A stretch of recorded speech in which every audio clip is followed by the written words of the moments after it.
Magandang umaga, magandang tanghali, magandang gabi, anumang oras yung napanood ang video ito. Welcome sa ating channel, Matuto Dapat, sapagkat ang kaalaman ay isang mahalagang kayamanan. Today, ipag-aralan natin ang probability part 2 o the continuation of the probability that we discussed or presented last time, discussing its properties and providing more examples. So probability number 1, probability of a sample space S is 1, and that is P of S equals 1. The probability of a null set is 0. Of course, probability kung walang laman, yung set is 0. The probability of an event E always lies between 0 to 1, and that is the probability of E is greater than 0, less than 1. So, ganun po ang pagbasa nito. Probability of E o probability of an event is greater than 0 but less than 1. Okay, the sum of the probabilities of all events or the total outcomes for an experiment is always 1, and that is the summation of the probability of event total is equals to 1. Okay, so here are some explanation. Property 1, probability of a sample space is 1. So example, tossing a die S or the sample space has 6 outcomes, and that is 1, 2, 3, 4, 5, 6. So the probability of getting the number 1 to 6 is 1. So probability of getting 1 to 6 is 1. Property 3, probability of an event E always lies from between 0 to 1. So because the probability never be negative. Okay? O hindi po tayo lalampas ng 1, no? Illustration 2. Tossing a die. S has 6 outcome again. And impossible event, probability of getting 7. So in a single toss of die, wala pong 7 na lalabas doon. Kasi 6 pieces lang po ang dice. Okay? So probability that getting 7, and that is 0. Hindi rin po negative. No? So 0, ang maximum is 1. A certain event, the probability of getting 3, and that is 1 over 6. So there is only 1, 3 in a sample space ng dice. Okay? Property number 4, the sum of the probabilities of all events, okay, the total outcomes for an is always 1, that experiment. No? So the summation of the probability E sub t, and that is the probability of E sub 1, and so on and so forth, it is equals 1. So again, tossing a die. So the probability of 1 plus probability of 2 plus probability of 3, and so on and so forth hanggang 6. And bawat isa, ang probability nila ay 1 over 6. So, 1, 6 plus 1, 6 plus 1 over 6 hanggang yan, 6 yan. Kaya 6 over 6 or equals 1. Okay, yan po yung property number 4.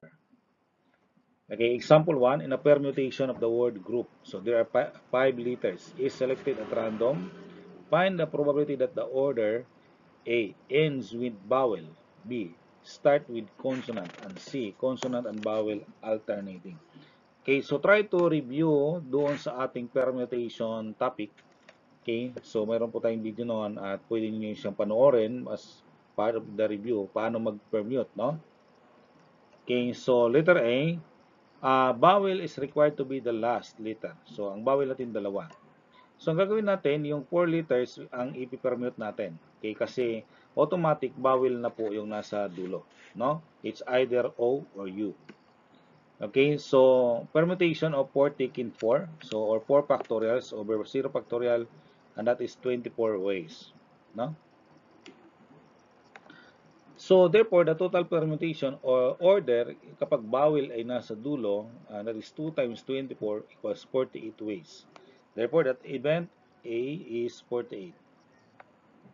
Okay, so mayroon tayong 120 ways total sample space if arranging the group, the letters, 5 letters ng word na group. So, the probability that vowel is the last letter, so equals 48 over 120, and that is equal to 0.40, and that is our answer. Letter B, start with consonant. Consonant is the required first letter, so consonant natin tatlo. Again, ang 4 letters ang i-permute natin kasi automatic ang target natin consonant na po yung nasa harapan o first letter. So 24 ways and the total permutation is 3 times 24 is 72 ways. So ang ating event B is 72. Again, ang ating total sample space ay 120.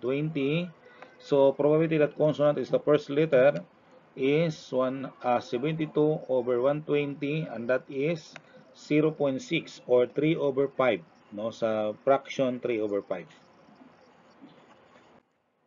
Letter C, the consonant and vowel are alternating. So ibig sabihin may tatlong consonant, may dalawang vowel. So pwedeng consonant, vowel, consonant, vowel, consonant. Yun po yung magiging arrangement. So permutation ng two vowels, so P taken 2, permutation of 2 taken 2, and that is 2 factorial or 2 ways. Well, the permutation of for 3 consonants, so permutation of 3 taken 3, and that is 3 factorial or 6 ways. So, ibig sabihin, mayroon po tayong 2 times 6 or equals 12 ways total permutation kapag alternating yung ating gagawin. Okay? So, again, 120 pa rin ang ating sample space. So, the probability that consonant and vowel alternating is 12 over 120 or 0.10. That is our answer.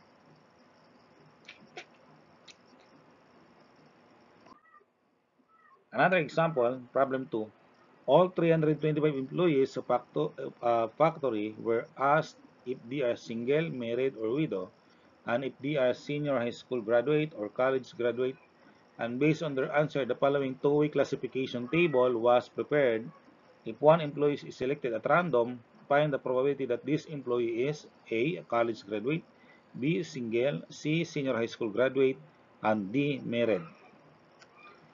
Alright, so ang single may rank 140, ang married 165, ang widow natin total of 20. Ang senior high school graduate total po natin ay 125, ang ating college graduate ay 200.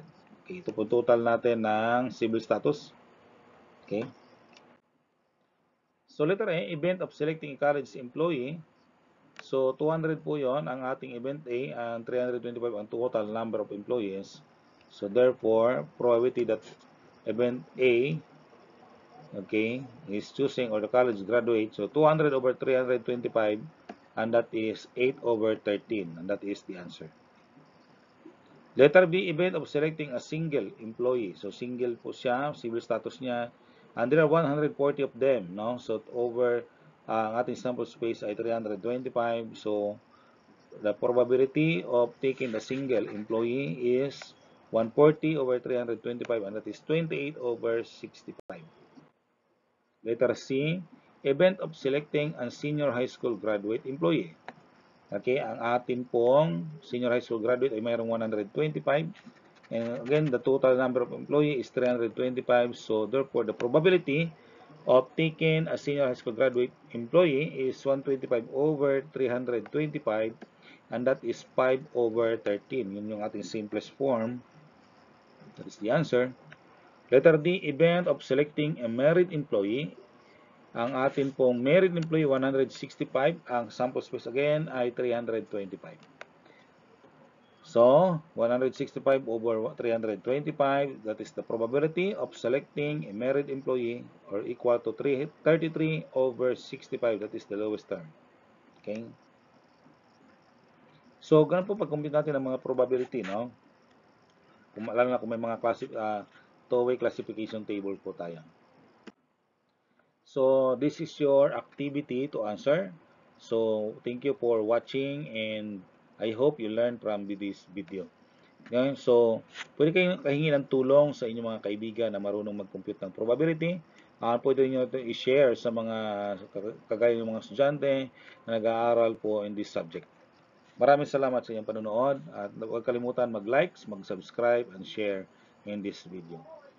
Thank you very much, and God bless.